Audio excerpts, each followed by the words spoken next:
이렇게 계속해서 다루고 있는 그 시간의 순서, 역사의 순서대로 기록된 본문이 아닙니다. 자, 사울이 왕이 되고 나서 그렇게 그 왕으로 살다가 이제 죽고 다윗이 왕이 됐는데, 다윗은 7년 동안 헤브론에서 유다 지파의 왕으로 있었습니다. 자, 그리고 그 당시에 이제 북쪽은 이스보셋이 이스라엘의 왕이 되어서 그렇게 이렇게 7년의 시간을 보내죠. 그리고 나중에 이제 이 나라가 이제 통합이 됩니다. 자, 그러면서 다윗이 요나단의 아들, 요나단의 자손이 남아 있느냐 하면서 요나단에게 은혜를 입었던 것을 기억하고 그 자녀 후손을 찾잖아요. 그러면서 누구를 찾습니까? 무비보셋을 찾아내잖아요. 요나단의 아들, 다리 저는 자. 그리고 그를 왕궁으로 데려와서 왕자처럼 그를 그렇게 보살피고 그와 함께합니다. 자, 그런 일이, 그렇게 무비보셋의 존재를 알았던 것이 이제 그렇게 뒤에 일어난 일이란 말이죠. 자, 그런데 다윗이 이스라엘의 통합 이스라엘 나라의 왕이 된 이후에 무비보셋의 존재를 알게 된 그 시간, 그 뒤에 일어난 일이에요. 그러니까 다윗의 통치 초기에 일어난 일입니다. 자, 지금 우리가 사무엘하 20장까지 이렇게 보았을 때는 이게 다윗의 통치 말기 쪽이거든요. 근데 요거는 다윗의 통치 초기에 일어났던 일입니다. 자, 우리 1절을 한번 읽어봅시다. 1절 시작. 다윗의 시대에 해를 거듭하여 3년 기근이 있었으므로 다윗이 여호와 앞에 간구하매 여호와께서 이르시되 이는 사울과 그의 집으로 말미암음이니 그가 기브온 사람을. 자, 사울 왕이 왕으로 있었을 때 누구를 죽였다고요? 기브온 사람들을 죽였대요. 그 일 때문에 지금 이 다윗의 시대에 어떤 일이 있었던 거예요? 3년의 기근이 있었다. 여러분, 3년 동안 비가 한 방울도 내리지 않고 기근 가운데 있어요. 여러분, 어떻게 되겠어요? 여러분, 1년만 기근이 있어도 우리나라도 난리잖아요. 그죠? 우리나라가 1년 동안 비가 안 내리는 일이 있었습니까? 없죠. 근데 몇 달 동안 이렇게 안 내리는 적은 있었잖아요. 난리죠. 난리. 여러분, 3년 동안 안 내리면 이 고대 시대에는요, 아사자들이 속출하는 겁니다. 엄청난 재난이에요. 자, 그런 가운데서 이게 국가적 재난 아닙니까? 다윗이 하나님께 간구합니다. 뭘 간구했겠어요? 하나님, 왜 비가 안 옵니까? 하나님, 비를 내려주십시오. 그렇게 간구했겠죠. 자, 그러니까 하나님은 어떤 응답을 주시냐? 그래, 내가 비를 내려주겠다, 이렇게 하시는 게 아니라, 왜 하나님께서 하늘을 닫으시고 비를 내리지 않는지 그 이유를 비로소 다윗에게 알게 하십니다. 자, 그게 무엇 때문이었어요? 사울과 피를 흘린 그의 집으로 말미암음이래요. 그들이 기브온 사람들을 죽였대요. 학살했대요. 자, 그래서 2절 보니까 기브온 사람들이 이스라엘 족속이 아니요 그들은 아모리 사람 중에서 남은 자라. 이스라엘 족속들이 전에 그들에게 맹세하였거늘 사울이 이스라엘과 유다 족속을 위하여 열심히 있으므로 그들을 죽이고자 하였더라. 이에 왕이 기브온 사람들을 불러 그들에게 물으니라. 자, 이 기브온 사람들이 누군지를 먼저 알아야 될 것 같아요. 여러분, 그들은 가나안 7족속 중에서 히위 족속이라고 있습니다. 가나안 7족속, 이스라엘이 멸하고 쫓아내야 할 가나안 7족속, 헷, 기르가스, 아모리, 가나안, 브리스, 히위, 여부스, 이렇게 7족속이에요. 자, 그런데 이 가나안 7족속 중에서 히위 족속도 있고 아모리 족속도 있고 그런 거예요. 근데 여기서 히위 족속에 속한 자들입니다. 히위 족속에. 자, 그런데 기브온 사람들은 히위 족속의 사람들인데 아모리 사람 중에서 남은 자, 이렇게 부르고 있죠. 왜냐하면 이 족속들 중에서 아모리 사람들이 가장 많았고, 아모리 족속이 가장 요단강 서편에도 요단강 동편에도 이 바산왕 요단 동편에 있는 왕이 있었잖아요. 헤스본 왕, 시혼, 이런 왕들이 아모리 사람들이에요. 그러니까 아모리 사람들은 굉장히 넓게 퍼져 살았어요. 그래가지고 대표적인 가나안 민족이기 때문에 그냥 통칭해서 복잡하잖아요. 밖에서 볼 때는 복잡하잖아요. 그러니까 아모리 사람들 이렇게 불렀던 겁니다. 자, 그래서 기브온 족속은 그죠? 이들이 히위 족속 사람들인데 아모리 사람 이렇게 불렀던 겁니다. 그러니까 우리도 그냥 이렇게 저쪽 서양 사람들 이렇게 부르잖아요. 그러니까 너는 얼굴 보니까 그냥 서양 사람이네, 이렇게 부르잖아요. 그렇게 하던 것처럼 그렇게 했던 겁니다. 자, 그러면서 이스라엘 백성들이 출애굽해서 광야를 지나고 또 이렇게 요단강을 건너 이제 이 땅을 차지하는 정복 전쟁, 이 요단 서편 땅, 가나안 땅을 차지하는 정복 전쟁을 하면서 토착 원주민들을 그렇게 쫓아내야 할 때, 여러분 그때 이제 하나의 에피소드가 생기는데, 이 여호수아 9장으로 거슬러 올라가거든요. 그때 이 히위족 속에 이 기브온 사람들이, 많은 그 당시에 가나안 민족들은 이스라엘과 싸우려고 했단 말이에요. 자기의 땅을 지키고 그들을 물리치고 싸우려고 했단 말이에요. 그런데 이 기브온 사람들은 생각이 좀 달랐어요. 가만히 들어보니까 이스라엘 백성들이 저 애굽에서, 강대국 애굽에서 그렇게 하나님의 역사로 10가지 재앙으로 거기서 그렇게 출애굽했다. 그리고 홍해, 바다가 갈라지는 그런 기적과 같은 역사가 있었다. 그리고 광야에서는 뭐 하나님께서 하늘에서 만나를 내리셔가지고 그대 백성을 먹이시고, 그리고 요단 동편에 있는, 요단 동편의 거대한 땅을 차지하고 있는 막강한 왕을 그냥 차례차례 쓰러뜨리고, 막 이런 것들을 보니까 이거는 정말로 그들이 섬기고 있는 하나님이 그들을 보호하시고 그들에게 승리를 주시는 거예요. 그래서 우리가 그들을 이길 수가 없다. 그러니까 이거 거의 이제 신앙을 가진 자처럼 저들이 섬기고 있는 하나님, 그리고 저들을 보호하시는 그 여호와를 이길 수 없다. 그러면서 우리가 살 길은 뭐다? 저들과 화친하는 것뿐이다. 그러면서 이들이요, 이 이스라엘 백성들이 이 땅을 차지하고 자기네 자신들을 쫓아낼 것을 알잖아요. 그러니까 어떻게 했냐면 계략을 꾸며요. 계략을 꾸며요. 이 몇몇의 지도사, 그 기브온 사람들의 지도자들이 행색을 아주 누추하고 초라하게 그냥 그죠? 헤어진 옷, 그죠? 헤어진 신발, 그리고 말라 비틀어진 떡, 이런 거를 준비해다가 그냥 저 멀리서 오랫동안 여행을 해서 온 것처럼 그렇게 하면서 그 여호수아를 그렇게 만납니다. 그러면서 우리는 저 멀리, 너희들이 알지 못하는 저 먼 곳에서 하나님이 너희와 함께 하시다는 소문을 듣고 이렇게 너희를 찾아왔다. 그래서 너희와 화친하기 원한다, 이렇게 말을 하는 거예요. 여러분, 그런데 저 멀리 이 땅에 살지도 않는 사람이 너희와 함께 하신 여호와를, 그리고 너희를 축복한다 그러면서 화친을 맺자고 하는데, 뭐 이들과 평화롭게 지내지 않을 이유가 없는 거죠. 그리고 심지어 그들이 너희가 우리의 주인이다, 막 이런 식으로 하면서 그들을 이렇게 높이거든요. 이스라엘을 그렇게 높이거든요. 자, 그러니까 여호수아가 그들과 화친의 그 조약을 맺습니다. 여호와의 이름으로 화친의 맹세를 합니다. 그런데 며칠 지나고서 알게 되었어요. 그들은 염려마을 사는 사람들이었어요. 이 기브온 사람들은요, 저 염려마을 사는 사람들이에요. 그래가지고 이게 어떻게 된 거냐, 너희 왜 우리를 속였느냐, 그러니까 그 기브온 사람들이 뭐라고 핑계를 대냐면, 우리가 정직하게 말했다면 너희들은 우리를 쫓아내고 우리를 죽일 거 아니냐. 그래서 우리가 거짓말 할 수 없었다. 우리 살고 싶었다. 그렇게 하니까 이제 여호수아가 너희가 거짓으로 우리에게 그렇게 말했기 때문에, 우리가 하나님 여호와의 이름으로 맹세를 했기 때문에 이 맹세를 깰 수 없지만 너희는 대대로 영영이 우리의 종이 되어서 나무 패는 자, 물 깃는 자가 되어야 될 것이다.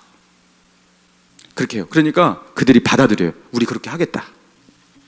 그러면서 이스라엘과 함께, 이스라엘 민족과 함께 그렇게 살게 된 기브온 사람들이었던 겁니다. 그래서 여호와의 그런, 그죠? 여호와 앞에서 그 맹세한 그 맹세를 깨뜨릴 수가 없어서 그들은 공식적으로 이스라엘과 함께 동거하게 된 그런 민족이 된 겁니다. 여러분, 그런데 놀라운 게 뭐냐면, 예전에 이제 금요 철야 때 제가 이렇게 강해하면서 이 부분을 설명했었는데요.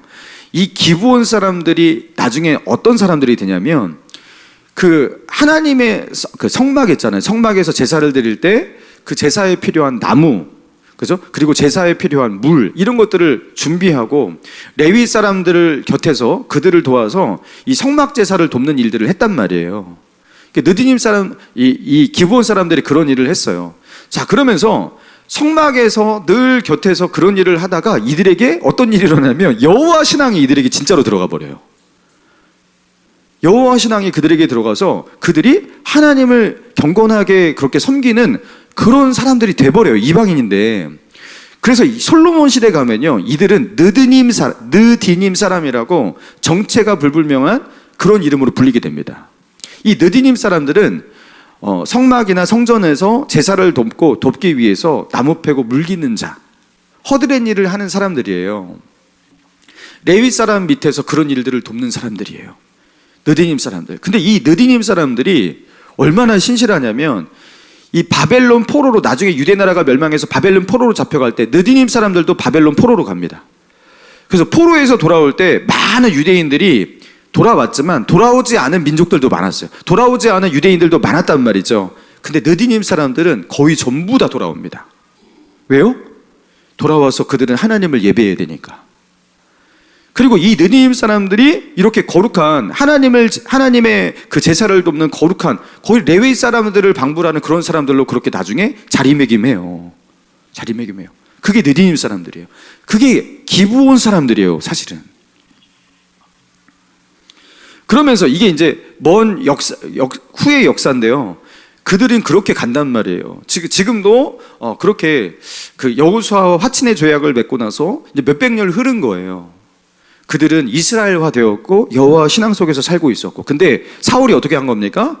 이 기브온 사람들이 차지하고 있는 땅, 그들이 가지고 있는 재산, 그죠? 그런 것들을 탐내면서 그들을 그 땅에서 몰아내고 우리 민족들 것으로 그렇게 탈취하고 막 그렇게 하려고 했던 겁니다. 그러면서 어떻게 된 거예요? 그들을 학살한 겁니다. 내쫓고 학살하고.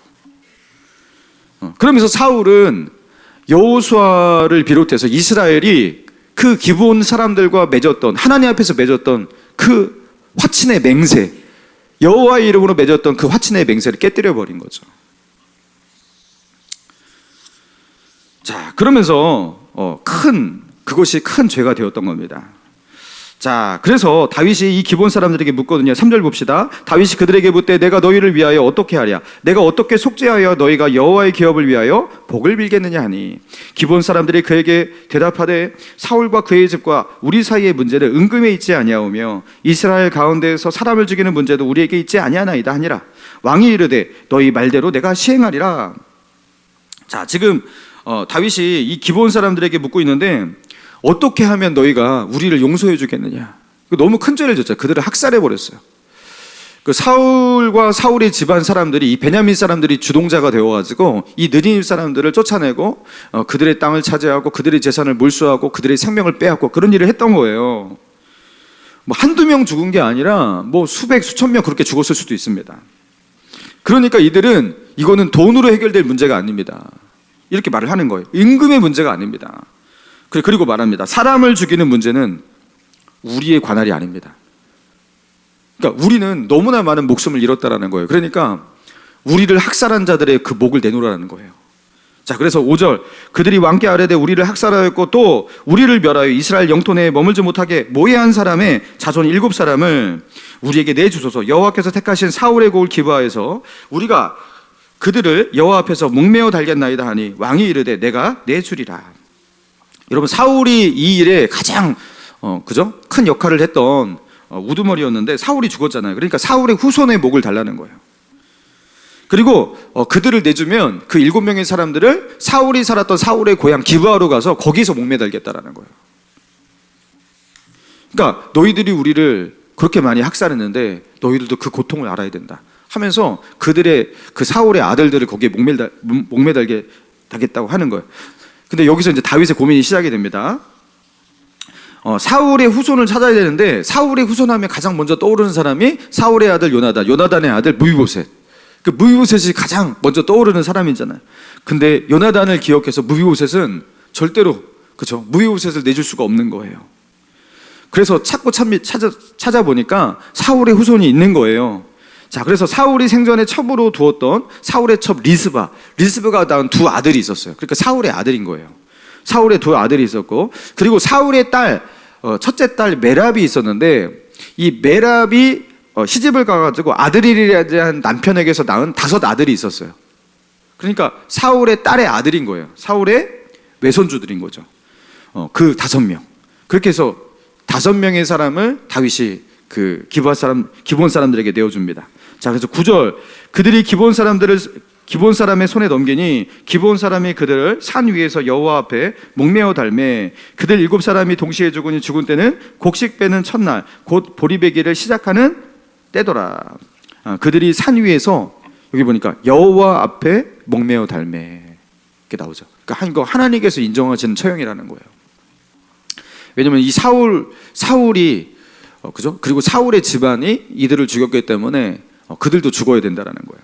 그래서 이것이 하나님이 인정하시는 정당한 피 흘림이었다는 그런 뉘앙스로 그렇게 해석해서 기록을 하고 있는 겁니다. 자, 그리고 또 누가 등장하냐? 여기 보니까 10절 봅시다. 아야의 딸 리스바, 아까 두 아들, 그죠? 사울의 첩이잖아요, 리스바는. 그리고 두 아들을 그렇게 내어주게 된 아야의 딸 리스바가 굵은 배를 가져다가 자기를 위하여 바위 위에 펴고 곡식 빼기를 시작한 때부터 하늘에서 비가 시체에 쏟아지기까지 그 시체에 낮에는 공중의 새가 앉지 못하게 하고 밤에는 들짐승이 범하지 못하게 한지라. 이 아야의 딸 리스바가 자기 두 아들을 그렇게 목매달아 죽은 거 아니겠습니까? 그러니까 너무나 안타깝죠. 그러면서 바위 위에다가 거기다가 배를 깔고 거기서 밤낮으로 그죠? 그 시체가 장사 지내기까지 그 시체를 보호했다라는 거예요. 새들이 못 먹도록 들짐승이 해하지 못하도록. 자, 그리고 이 이야기가 이제 다윗에게 들려요. 아야의 딸 리스바가 자기의 두 아들을 지키기 위해서, 죽은 아들을 지키기 위해서 그런 일을 했다. 그러면서 다윗도 마음이 아프잖아요. 그래가지고 어떻게 하냐면 14절 사울과 그의 아들 요나단의 뼈와 함께 베냐민 땅 셀라에서 그의 아버지 기스의 묘에 장사하되 모두 왕의 명령을 따라 행하니라. 그 후에 하나님이 그 땅을 위한 기도를 들으시니라. 자, 그러니까 그 아야의 딸 리스바를 생각하니까 이제 그들을 위해서 그냥 가만히 그렇게 둘 수가 없는 거예요. 그래가지고 이제 요나단과 그 사울은 길르앗 야베스의 장사가 되었었거든요. 베산 성벽에 못 박힌 것 길르앗 야베스 사람들이 가져다가 그죠? 그렇게 장사를 지냈었거든요. 그래서 그 무덤을 파서 그 뼈를 수거해가지고 그리고 여기 사울의 7 후손들 이들과 함께 그 사울의 그 사울의 집안 그 사울의 아버지 기스의 그 묘실 글로 가갖고 거기다가 합장시켜 줬다라는 겁니다. 장례를 잘 치러 줬다라는 겁니다. 사랑하는 성도 여러분, 오늘 이 본문을 통해서 하나님께서 우리에게 주시는 메시지가 무엇입니까? 여러분, 이 본문은 그렇게 쉽게 이해될 수 있는 본문은 아니에요. 왜입니까? 여러분, 사울 시대에 사울이 지은 죄였어요. 그죠? 사울이 학살했잖아요. 근데 사울이 죽고 나서 왜 재앙이 임해요? 이거 이해하기가 어렵죠? 아니, 사울이 지은 죄고 사울이 학살했어요. 그러면은 사울에게 임하고 사울 시대에 임해야지 최소한. 근데 왜 사울이 죽고 나서 다윗 시대에 임합니까? 3년의 기근. 여러분, 말이 3년이지 3년 동안 얼마나 많은 사람들이 고통을 당하는 겁니까? 그리고 사울이 저지른 그 죄에 대해서 왜 다윗이 이렇게까지 뒷수습을 해야 돼요? 자, 두 번째, 또 이해하기가 어려운 것이 또 무엇입니까? 지금 이 사울이 지은 죄에 대해서 그럼 결국엔 대가를 누가 치르고 있냐면 사울이 죽었잖아요. 그러니까 사울의 후손, 그죠? 사울의 첫 리스바가 낳은 두 아들, 그리고 메랍의 그 자기의 딸 메랍에 낳은 5 아들, 사울의 후손이 그렇게 대가를 치르고 있어요. 이것도 그래요. 아니, 아버지, 할아버지가 지은 죄 때문에 그렇게 이 무고한, 아마 이들도 여기에 연루되었을 수 있는 가능성이 분명히 있죠. 베냐민 지파 사람들이 이 일의 주동자였으니까. 근데 아무튼 이들이 이 대가를 치르고 있다는 겁니다. 여러분, 이것도 이해하기가 어려워요. 아버지의 죄 때문에 내가 감옥 가는 거 이해합니까? 할아버지가 지은 죄 때문에 내가 지금까지 욕먹고 비난받고 그 죄에 대한 대가를 치르고 감옥에 가서, 여러분, 그렇게 한다면 우리가 이해할 수가 없잖아요. 그죠? 이거 이해하기가 어렵습니다. 여러분, 그런데 이렇게 이해하기가 어려운 장면이 여기에만 나오지 않아요. 성경 모든 곳에 나옵니다. 성경 모든 곳에. 여러분, 성경 역사 전체에 이런 이야기가 계속 나와요. 자, 성경의 시작부터 그래요. 아담과 하와의 죄, 여러분 누가 치르고 있어요? 죄값을? 아담과 하와만 치르나요? 네, 지금까지 우리도 치르고 있습니다. 아담과 하와가 선악과 먹었어요. 저는 안 먹었어요. 저는 안 먹었어요. 저를 거기다 갖다 놓고서 다시 선악과 그러면 저는 안 먹을 것 같아요. 왠지 안 먹을 것 같은데, 추측입니다. 안 먹을 것 같은데, 아무튼 아담과 하와가 먹었는데 지금까지 여러분 그 죄를 그죠? 우리가 지고 있고 우리 죄의 대가도 우리도 치르고 있단 말이죠. 여러분, 이런 일들이 성경에 처음부터 끝까지 계속돼요. 아니, 그것뿐만이 아니에요. 아담을 저주하시면서 하나님께서 뭐라고 하신 줄 아세요? 너로 말미암아 땅이 저주를 받아 땅이 가시나무와 엉겅퀴를 낼 것이다. 너는 평생에 수고하여야 땀 흘려야 겨우겨우 먹고 살게 될 것이다. 여러분, 이게 뭐예요?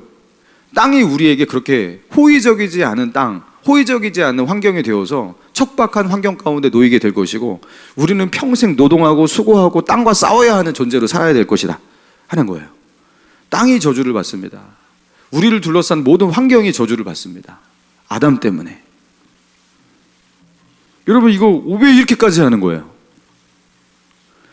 여러분, 성경은 이런 이야기들로 다 넘쳐나요. 다윗의 죄 때문에 다윗의 백성들이 저주를 받고 고통을 같이 받습니다. 여러분, 뭘 말하는 거죠? 뭘 말하는 거죠? 우리는 연결되어 있다는 겁니다.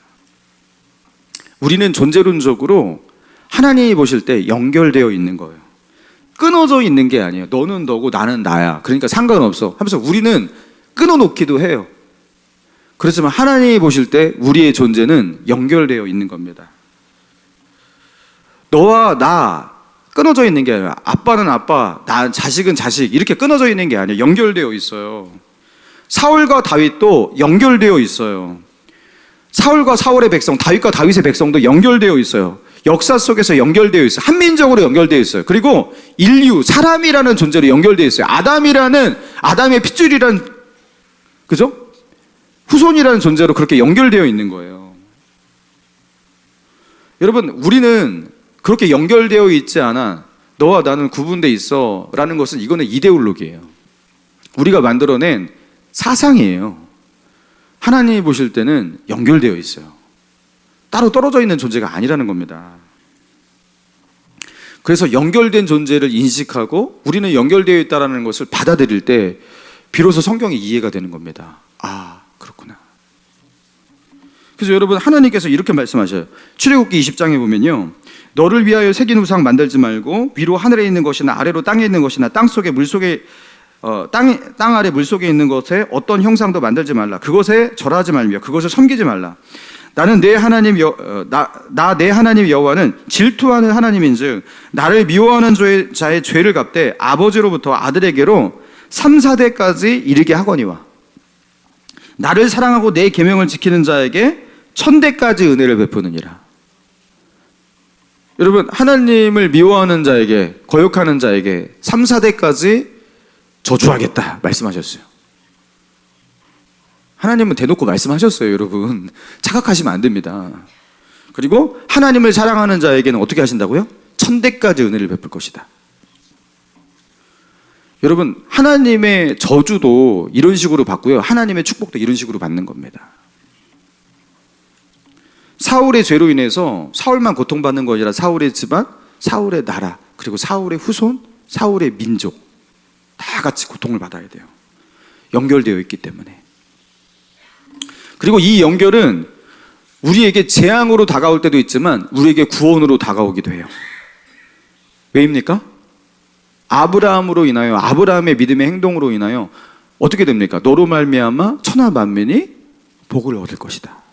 천하 만민에게 구원이 임할 것이다. 아브라함의 믿음의 행동이 왜 우리의 구원이 돼요? 그렇죠? 그리고 이 연결이 또 우리를 구원합니다. 어떻게 돼요? 내가 예수 그리스도를 주로 고백하면 우리는 주님과 연결이 돼요. 주 안에 있게 돼요. 그러면서 내가 획득하지 못하고 내가 취하지 못한 의인데, 나는 죄인인데 예수님과 연결되어 있기 때문에, 그분 안에 있기 때문에 그분과 더불어 그분의 은혜 안에서 내가 구원을 받게 되는 거예요. 이게 연결의 축복이에요. 그죠? 이 연결 때문에 우리는 죄로 망하게 되지만 이 연결 때문에 우리는 의로 구원을 받는 겁니다. 그래서 사울은 죄와 저주를 남겨두고 세상을 떠났습니다. 그런데 다윗은 어떻게 하고 있는 거예요? 사울이 남겨두는 그 죄와 저주, 그걸 가지고서 어떻게 합니까? 그는 하나님께 나아가고 있어요. 사울이 하지 못했던 거, 사울이 남겨둔 그 끔찍한 죄와 저주, 풀지 못한, 그리고서 그렇게 세상 떠났잖아요. 그렇죠?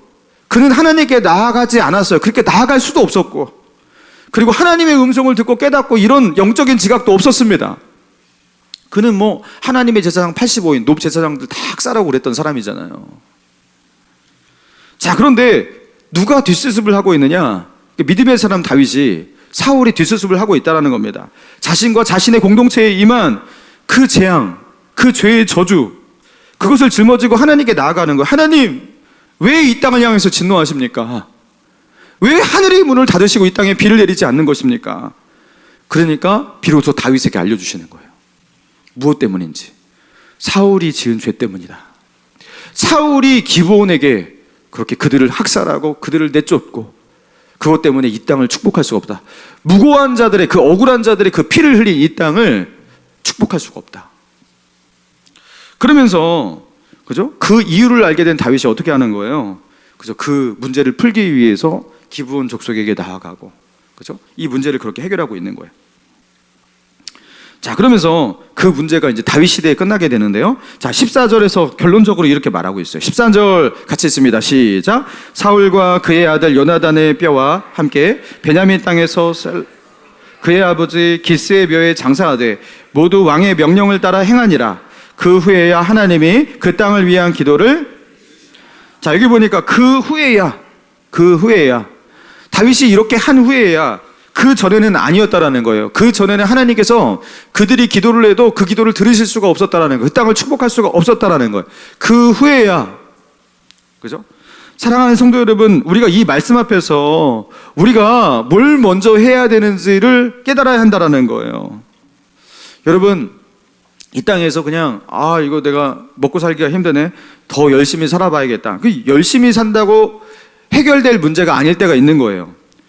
하늘에서 하나님께서 하늘의 문을 닫아버리시고 비를 한 방울도 내리지 않는 그 땅에서 아무리 열심히 그저 쟁기질을 하고 밭농사를 짓고 심고 뭐 그렇게 한다 하더라도 여러분, 그게 되겠냐라는 거예요.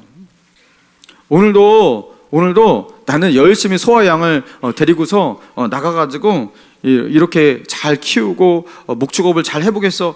여러분, 비가 한 방울도 내리지 않는 땅에서 소와 양에게 뭘 먹이겠습니까? 여러분, 뭘 해도 안 되는 거예요. 뭘 할 수가 없는 거예요. 본인도 비가 하늘의 문을 닫아버린 그 땅에서 본인도 살 수가 없는 거예요. 물을 먹고 살 수가 없는 거예요. 여러분, 그때는 다른 것을 먼저 할 때가 아닌 겁니다. 여러분, 먼저 영적인 문제를 해결해야 돼요. 하나님과의 관계 속에서 해결해야 될 문제, 그거를 먼저 해결해야 돼요.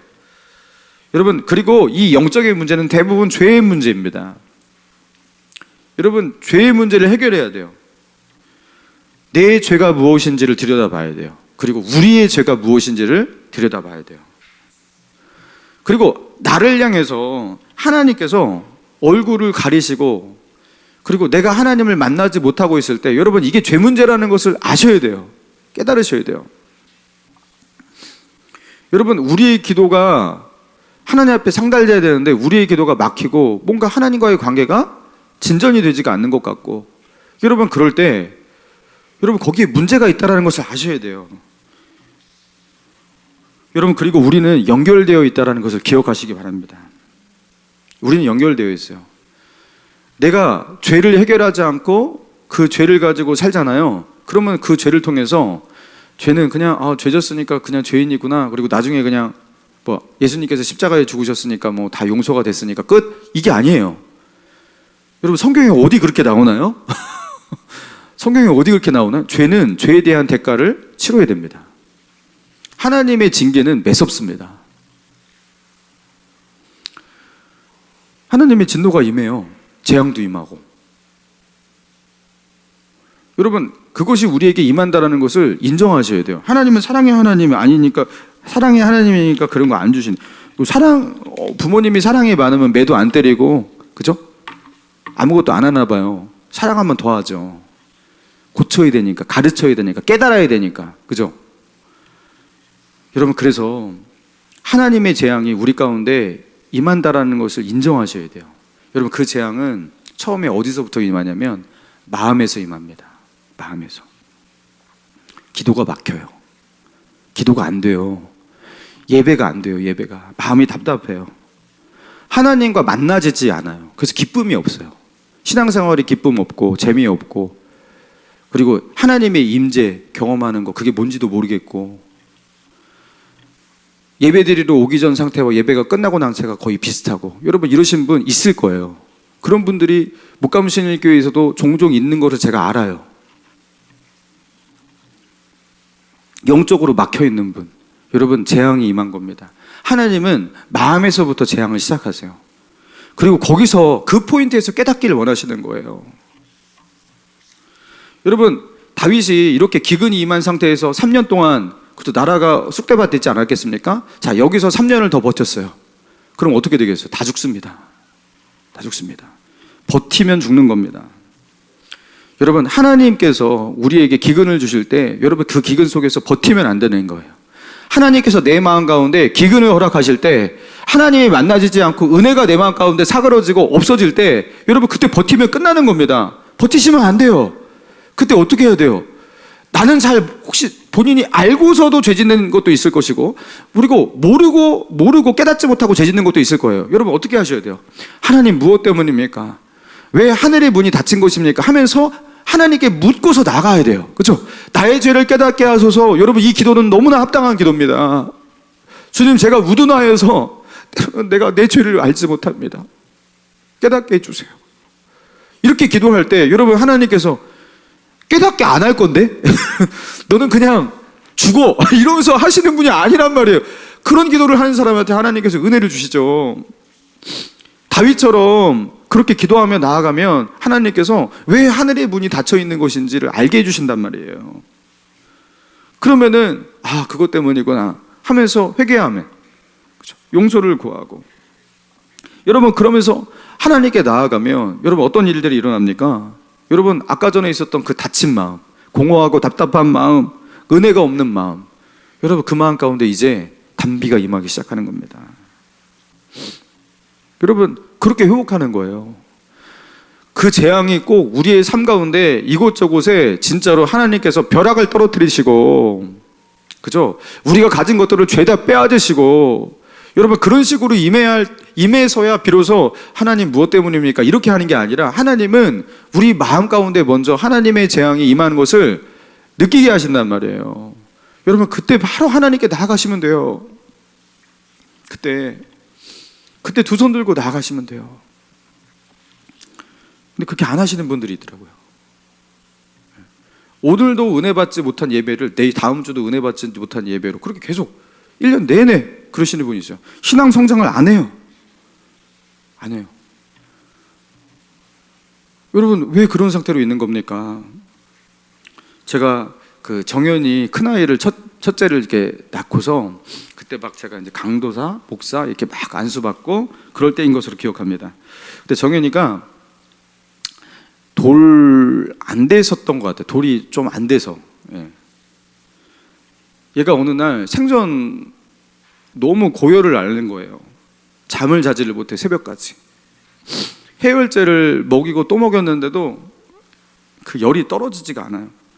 그 나중에는 얘가 열 때문에 혓바닥을 이렇게 축 내밀고 축 늘어지는데, 와 이거, 얘를 들고서 병원으로 지금 뛰어가야 되나 하면서 막 두려운 거예요. 너무 또 첫아이니까. 그래서 집사람하고 지금 병원으로 가자, 택시 부르자 막 이러면서, 그랬을 때 제가 순간 잠깐 이 아이 당신이 맡고 있어. 그러면서 저는 그 당시에 이제 그 다세대 주택 작은 방 2개 있고 또 이렇게 가운데 조그마한 부엌 있는 그 작은 뭐 10평도 안 되는 다세대 주택, 그런 데 살고 있었는데요. 그 부엌을 건너 그 맞은편 방에 이제 제가 혼자 갑니다. 문을 열고 딱 들어가는데 눈물이 그렇게 쏟아져요. 바닥에 딱 엎드려서 제가 처음으로 한 말이 무엇이냐면, 하나님 잘못했습니다. 하나님 잘못했습니다. 아니 제가 그렇게 잘못했다는 걸 왜 그렇게 깨달아지는지 펑펑 우는데, 하나님 잘못했습니다. 제가 죽을 죄를 지었습니다. 회개가 터져 나오는데, 저는 제가 그렇게 죄 짓고 산지를 몰랐어요. 그때 제가 회개한 죄가 무엇이냐면, 주님 저는 사역자인데 저는 하나님이 저에게 주신 그 사명을 가지고 많은 영혼들을 맡고 또 이렇게 전임으로 이렇게 사역하면서 또 그 유초동부 아이들도 이렇게 많이 맡고서 이렇게 사역하는 사역자인데, 이 아기 낳고서 이 첫 아이가 너무 이쁜 거예요. 귀엽고. 정현이가 그때는 귀여웠어요.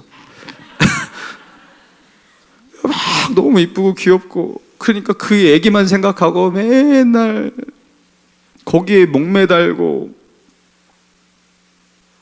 거기에 정신 팔려서, 아니 아기를 사랑하는 거, 자기 아이를 사랑하는 거 너무 당연한 거 아니겠습니까? 근데 제 마음이 홀라당 거기에 빼앗겨 있다라는 것을, 그리고 이것이 하나님 앞에 큰 죄가 될 수 있다라는 것을 그때서야 비로소 깨달았어요. 하나님, 죽을 죄를 지었습니다. 하나님께서 나에게 맡기신 그 영혼들, 너무나 귀한 영혼들 너무나 많은데 내가 그들을 잘 돌보지 못한 것 같습니다. 그리고 내가 다른 데 정신이 팔려서 다른 것에 집중하면서 내가 나에게 맡기신 그 영혼들이 얼마나 귀하고 소중하고 그들을 돌보지 못했습니다. 제가 너무나 게을렀습니다. 태만했습니다. 죽을 죄를 지었습니다 하면서 펑펑 울고서 회개를 하는 거예요. 회개만 했어요. 그렇게 회개를 하는데 하나님께서 마음 가운데 이 평안을 주시는 거예요. 그리고서 이제 그게 회개 기도를 하고 이제 방문을 닫고 이제 다시 제 아내와 이제 정현이가 아기가 있는 방으로 돌아오는데, 제가 아기를 달라고 그랬어요. 아기를 제가 품에 안고서 하나님, 이 아이를 살려주세요. 한마디 기도했어요. 근데 바로 하나님께서 이렇게 말씀하시는 것 같아요. 알았다. 그냥 거기서 끝나더라고요. 알았다. 이 아이는 살았다. 그래서 제가 제 아내한테 그랬어요. 걱정하지 마. 이제 이 아이 잘 잘 거야. 근데 진짜로 열이 갑자기 내리면서 이 아이가 괜찮아지는 거예요. 여러분, 사실은 이런 일들이 아기 키우다가 몇 번씩 다 경험하는 일들입니다. 여러분, 뭐 고열 올라가지고 뭐 병원 음식을 뛰어갈까 말까, 뭐 실제로 뭐 뛰어가기도 하고 뭐 이런 일 당연히 있는 거 아니겠습니까?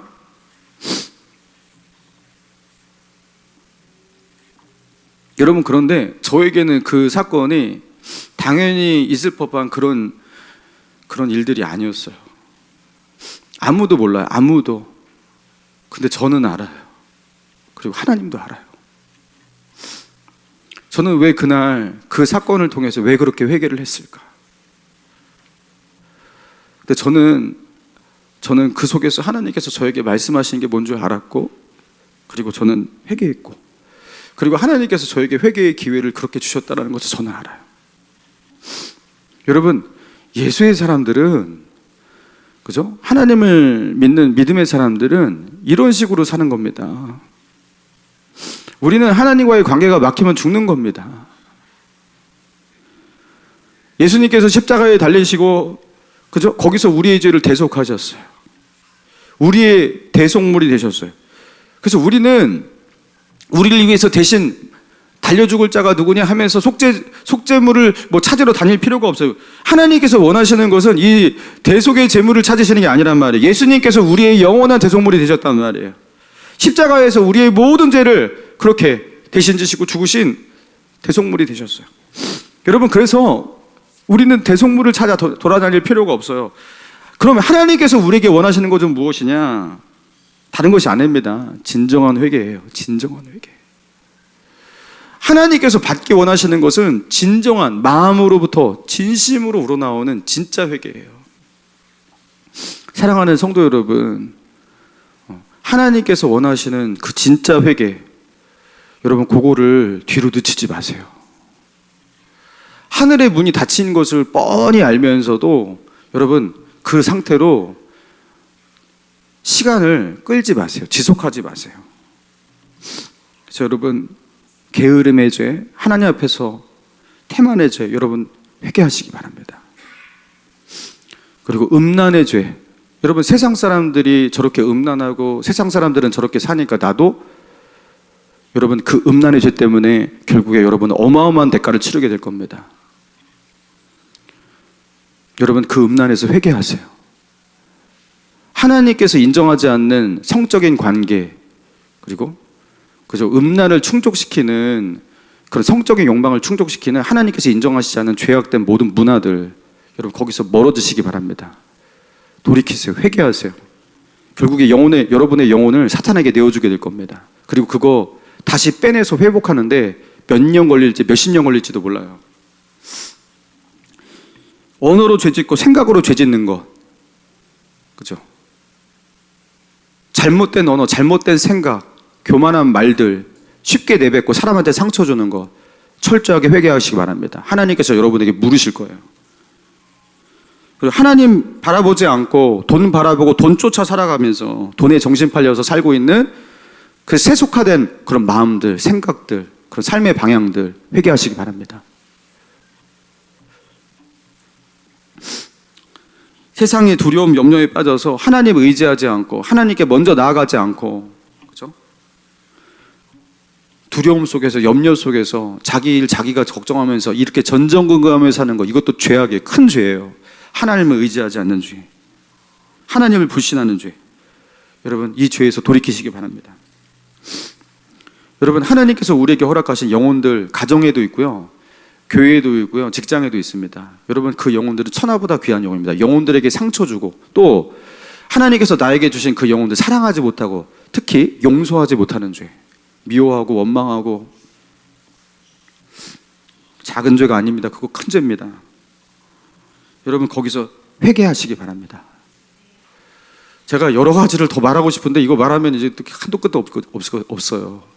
지금 성령 하나님께서 우리에게 세미하게 말씀하시는 그 죄, 여러분 그 죄에서 돌이키시기 바랍니다.